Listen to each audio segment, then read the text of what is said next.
Understand one thing. This isn't a rant. Rants burn, rot, and die cold. This isn't a diagnosis. Delivered with a scalpel, not a hammer. The patient is a gaming journalism. The prognosis is green, and the most disturbing part. The patient this through itself. You're about to learn about it's the story of an industry that started as a love letter to gaming and ended a press release dressed in critical clauses. It's the story of how generations of players, millions of them, stopped trusting the people paid to be the guides, and the story of how the press given every opportunity to correct Kurt, double down, pointing fingers and called the audience the problem. They told gamers to grow up, and gamers told journalists to grow a spine, each one pulling the thread a little tighter until the whole thing unravels in your hands. This is the mixtape you didn't know you needed, because nobody else was willing to make it. Every mythology needs an ending. Game journalist vessel goes something like this. Once upon a time, critics were pure. They played games for the love of it. They wrote with passion and honestly. They were the bridges between the developers and the players, and the bridge was solid. The truth is messier. Game journalism was always commercial. Magazines lived and died on advertising revenues from the very publishers rose gamers they revealed. XX early copies, exclusive interviews, developers, events, rose currency, and editors know it. The game was rigged before the disc even loaded, but here's the critical distinction that matters. Even the compromised ecosystem, the core contracts held. Critics talked about gamers. They argued about gameplay. They debated level design and control charms, and whether the final boss was cheap or earned. The ideology of the audience, what they believed, how they voted, what their identity looked like, was irrelevant to the reviewer. The old corruption was about money. The new corruption was about something far more dangerous, moral authority.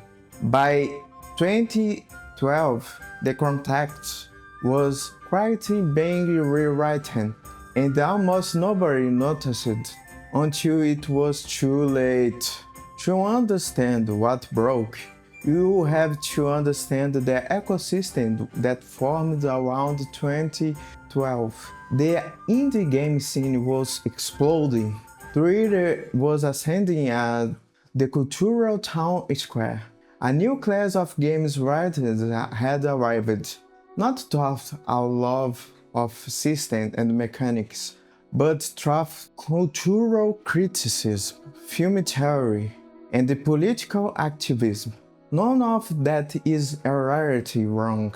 Cultural criticism has a place, but something toxic happened when the learn became the only lens. Review scores quietly became more scores. A game with a conventionally attractive female protagonist received different treatment than one with a self-consciously diverse cast, regardless of whether either was actually fun to play. Currency shifted from "is this worth your time and money" to "does this reflect the correct values?" Simultaneously, the social architecture of the scene calcified. Journalists, indie developers, and activists attended the same conferences, occupied the same Twitter circles, and built a relationship that would have required disclosing in any other industry. In game journalism, those relationships were invisible, and their influence on coverage was profound. When journalists stop talking to their audience and start talking to each other, the audience becomes the enemy. The reviews got worse. The think pieces multiplied, and the audience, millions of ordinary people who just wanted honest recommendations about what to play, became the sense with the increased precision. They were no longer the point. The explosion was coming, and where it arrived in August. A blog post, a jilted ex-boyfriend, a name altering. What followed is one of the most misreported cultural events of the decade. Misreported not accidentally, but systematically.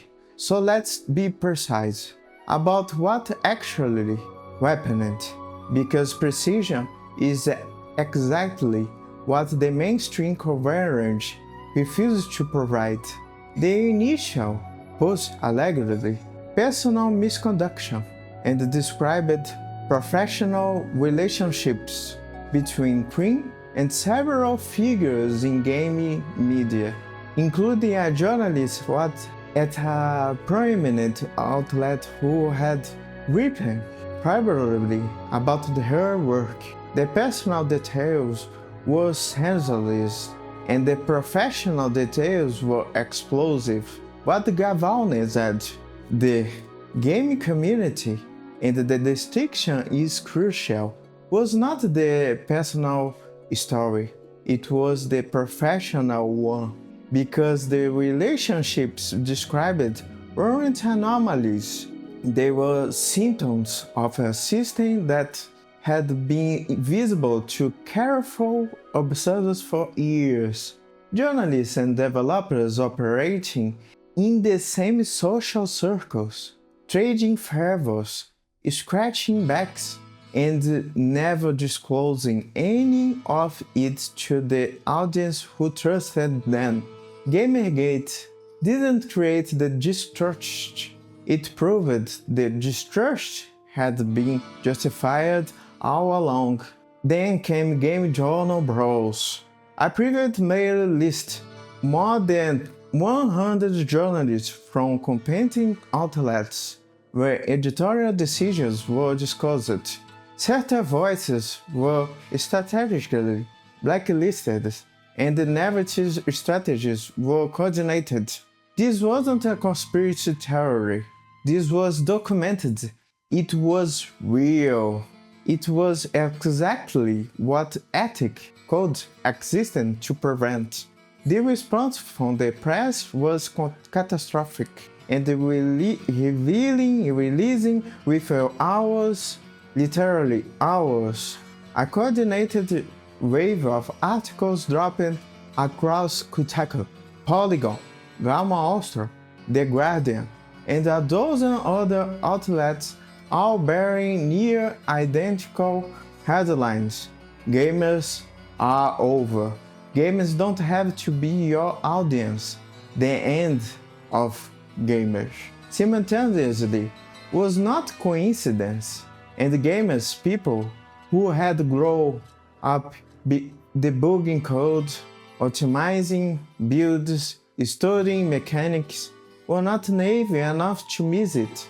The press had chosen to reframe legitimate questions about ethics and the harassment campaigns against women. Some harassment existed. It exists in every online conflict, and it is always wrong, but the reframing was strategic. By making the story about harassment, they made the ethics story disappear. They made the mailing list disappear. They made the conflicts of interest disappear. in doing so, they ridiculized a generation of gamers who had previously been indifferent to culture or politics. They handed a microphone to the worst voice in the room by refusing to engage with the best ones. The press called gamers dead. Gamers called their bluff. Neither side has forgiven the other sides. True songs broken does not repair itself. It requires deliberate actions, acknowledge correction, demonstrate change over time. What game journalism offered instead was doubling down strategic amnesia and even escalating more and more vocabulary to explain why critics were right and audience were wrong. Here's what gamers actually observed in these years following 2014 with their own eyes in real time.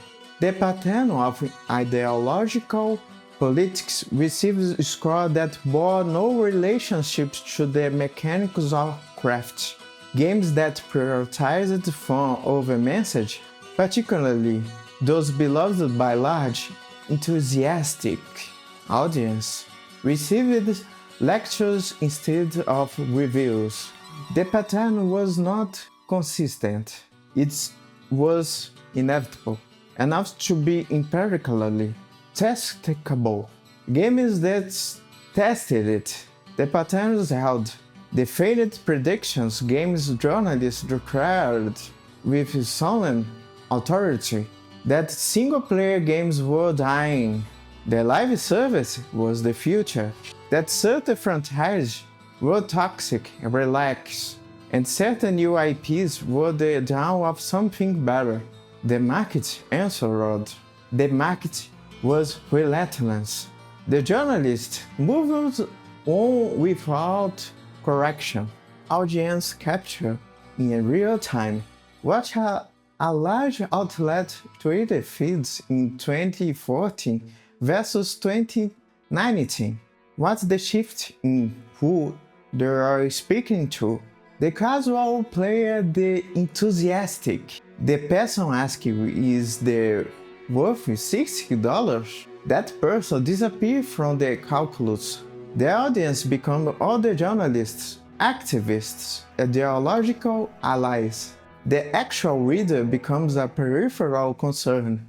Data versus narrative. Each reveals scores, player counts, sales figures, long-term communities engagement. Every metric that represents the aggregate judgment of actual players began to systematically contradict professional critic consensus on a category of gamers. Gamers noticed it. They began to trust their own aggregate data of the curated opinions of professional critics. This was not irrationality. This was rational adaptation to a broken signal. They didn't become anti-criticism. They become anti-bad faith criticism. Those are not the same thing. The audience didn't abandon criticism. The criticism abandoned them, and they responded the way any intelligent consumer responds when trusted institution fails them. They built alternatives. Developments need to read twice. The game press is not your custom. It is not representative of your customer. In many cases, it does not particularly like the kinds of games you and your customers love, and the incentive structures that governs how it operates are almost perfectly inverted from the incentives that should govern honest criticism. Broke incentives, architectures, outlets need to access. Access comes from publishers, negative reviewers, of major publishers' titles can cost access. This is not a conspiracy. It is an economic reality that every editor understands. Almost none of them discuss publicity. The result is systematic soft corruption, not bribery, but the constant gravitational pull toward favorable convenience of the powerful. Meanwhile, small prestigious titles, particularly those that signal ideological alignments, receive coverage that inflates their cultural significance far beyond the actual audience. The incentive here is social capital, being seen as a champion of the right kind of game, regardless of whether the game is actually good. The craft problem. Many critics writings about games today comes from backgrounds in literature, film studies, and cultural theory or activism. These are not disqualifications, but they become a problem when the critics lacks the deep mechanical fluence to evaluate a game, as a system of rules, feedback loops, and design intentions that either work or don't. A film critic can rewrite about Citizen Kane without understanding cinematography. The analysis will be poorer for it, but it can exist. A game critic who cannot articulate why a combat system is unsatisfying at the mechanic level is not doing criticism. They are doing impressionism. And impressionism, dressed in ideological language, is not feedback a developer can use. Demoralizing reviewing is your game mechanically polished, visually accomplished, and beloved by its audience, but its features are conventionally active protagonism, absence of certain identity categories, or a narrative that does not engage with approved political themes. You will receive lectures. The lectures will be called reviews. They will not disappear. They will appear in other outlets that carry critical authorities. They will be nearly useless as a feedback. A review that spends 40% of its words on representation and 10% on game feel, it's not a review, it's a memo. The developers who chase that approval, who built games for the press rather than for players, often made worse games that went bankrupt, wondering why no one showed up. The developers who built for players not listen to the actual audience, who trust in their own creative vision. They are the ones who built franchises. The lesson is not ignore all criticism. The lesson is ignore criticism that is not actual about your game. Seek criticism that is from skilled independent reviewers, technical analysis communities, and most importantly, from the people actually praise your work. Here's where we are. Legacy gaming and gaming outlets still exist. Some of them still carry institutional weight, though the weight is diminishing with each other passing year. The trust deficits created in 2014 were not repaired, they were calcified. Its subsequent controversy, and there were many, deposited another layer of sediment between the press and the audience. YouTube changes everything, not gradually, abruptly. A single video inserted with genuinely mechanical knowledge and an honest perspective and can reach more engaged viewers than a major outlet's entire month readership.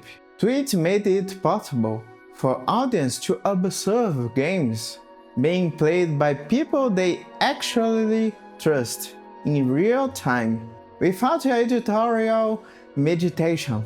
Each team reviewed aggregate the judgment of millions of players into a number that, for all its imperfections, is harder to game than a Metacritic score.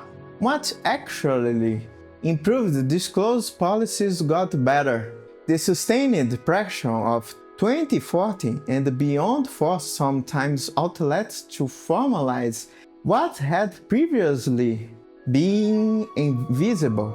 Disclosure of relationships, recusal policies, clearer separation between news and opinion.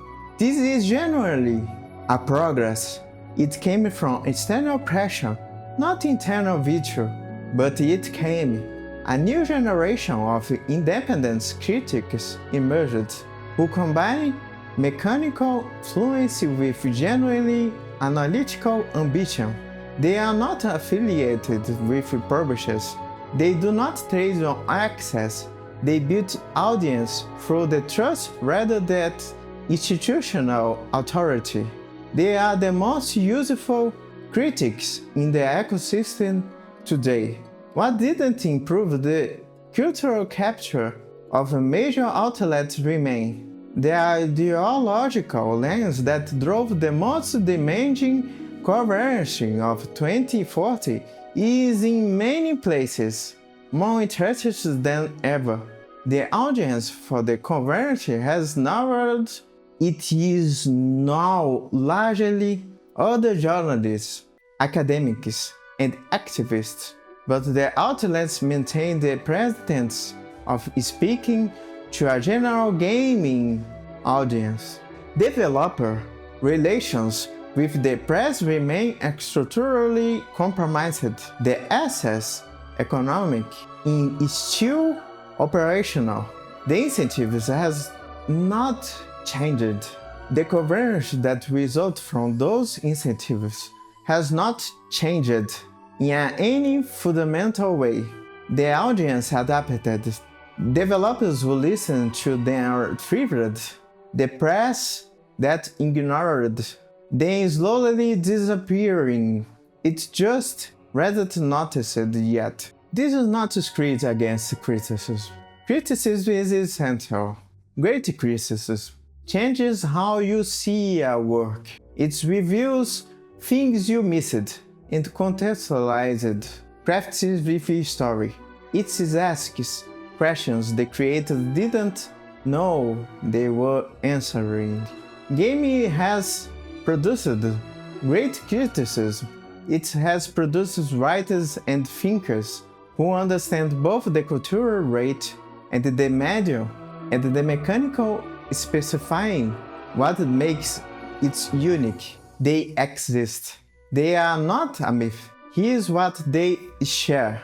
They can tell you think a particular mechanical works and doesn't. Not in general terms, but precisely.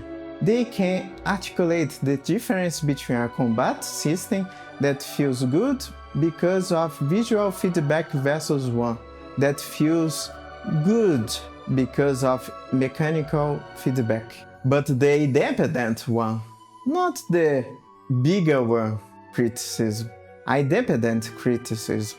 Game journalism broke itself, not because outside force attacked it, not because the audience was grateful or unsophisticated.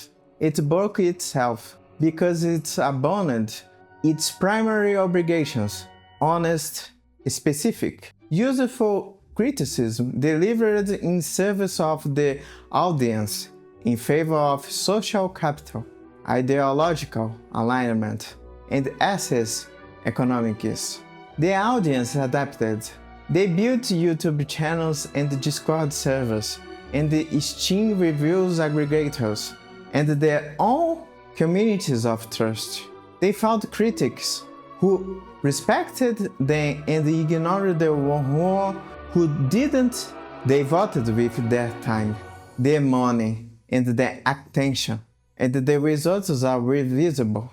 In every engagement metric, every declining traffic report, every outlet that shuttered or reconstructed in the past decade, developers who followed the press narratives, who optimized for the critical approval when the player satisfaction, left casually tails, the developers who trusted the players left legacies, make games for players, not the press circles. Criticism matters when it's honest. Everything else is noise, with a byline. And if you are the critics, it's not too late. The media needs you, not your ideology, not your access relationships, not your Twitter followers. Your ability to articulate why some things work, but the honest way, not the wrong way. Thanks for watching this video. Leave a like. See you next time.